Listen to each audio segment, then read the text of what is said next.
Bugungi videoda men youtuberlarga kinish savollar berib ko'raman. Qani unda videoni boshladik. Birinchi youtuberimiz Hacker. Hacker, sifatli video olish uchun nima qilish kerak? Sifatli videodan vaqt talab qiladi deb javob berdilar. Va bizning ikkinchi youtuberimiz esa Raker. Raker, YouTube'ga qachon qaytmoqchisiz? Hozirchalik aniq emas, lekin yaqin orada qaytish niyat bor deb javob berdilar. Va bizning uchinchi youtuberimiz esa Artifact.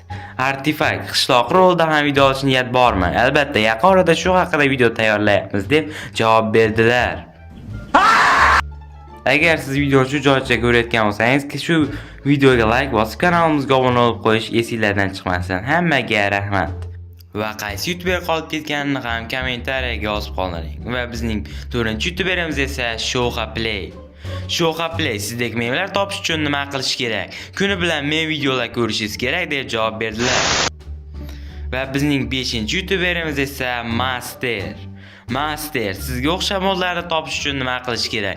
Ko'proq mod kanallarga obuna bo'lishingiz kerak deb javob berdilar.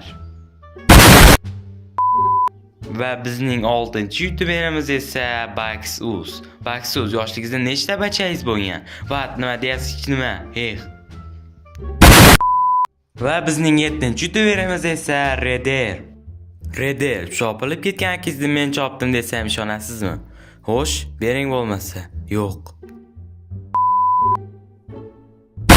Va bizning 8-youtuberimiz esa Dizzer, YouTube kanalingizni menga bering.